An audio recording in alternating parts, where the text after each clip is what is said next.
তৈরি হচ্ছে লাচ্ছার খামির। মুরগির খামারের মেঝেতে রাখা ময়দার খামির, আর খামিরের উপরে এভাবেই পায়ের কসরত শ্রমিকদের। আগে ছিল মুগরির খারাম, তারপর সিমের কারখানা। নোংরাভাবে পরিচিত তৈরি হচ্ছে জিনিসটা। এই জিনিসটা তো খেয়ে কোনোদিন মানুষ মারা যায়নি, এটা পত্রিকাতে আমরা কোনোদিন হেডলাইনে দেখেওনি এবং জানাও যায়নি।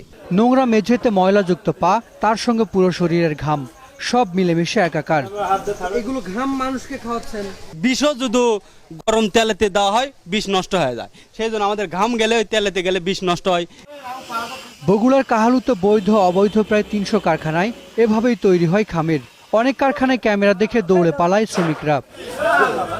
পরে ময়দামাখা পা নিয়ে পুরো কারখানা ঘোরাফেরা করে আবার এসে খামিরের উপর শুরু হয় পায়ের কসরত। এরপর ডান বাম হাতের ঘষা মাজায় তৈরি হয় ময়লার ফুটবল, আর তা নিয়েই খেলাধুলা মাছিদের। এই দেখছেন তেলাপোকা, এবং এই তেলাপোকার আবাস এই জায়গাটিতে, এই আবাস ভূমির মধ্যেই এখানে কিন্তু বগুড়ার ইসলামিয়া সেমাই তৈরির কারখানার যে খামির, সেগুলো এখানে স্তূপ করে রাখা হয়েছে। বগুড়ার আরেকটি সেমাই কারখানা, খামির তৈরির মেশিনে পানির সঙ্গে মেশানো হচ্ছে বিষাক্ত রং। এরপর ময়দা ঢেলে চালু করা হলো মেশিন। ফ্ল্যাট ভাবে একটু কালার দেওয়া হয়, তার জন্য এটা দিলে কি হয়? সৌন্দর্য পাটি আকর্ষণ হয় আর কি। লাচ্চা ভাজা হয় ক্ষতিকর পাম তেলে, আর একই তেল ব্যবহার করা হয় বারবার।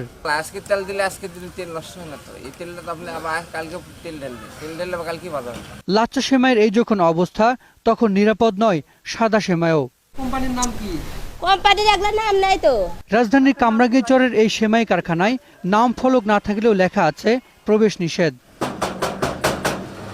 ভেতরে গিয়ে দেখা যায় অস্বাস্থ্যকর পরিবেশে শুকানো হচ্ছে সেমাই, আর তাতে মালার দানার মতো ঝুলে আছে অসংখ্য মাছি। আরেকটি কারখানায় গেলে ছবি তুলতে দেয়া হয় বাধা।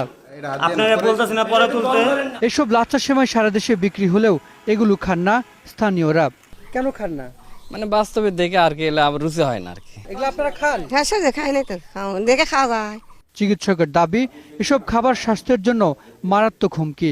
লিভার, কিডনি, হার্ট, ফুসফুস এবং অস্থিমজ্জা, বোন মেরু, এই 5টা অর্গান ক্ষতিগ্রস্ত হচ্ছে আমার এই ইসের জন্য, ভেজাল খাবারের জন্য। তা আমরা তো একটা গণ বিপর্যয়ের দিকে যাচ্ছি।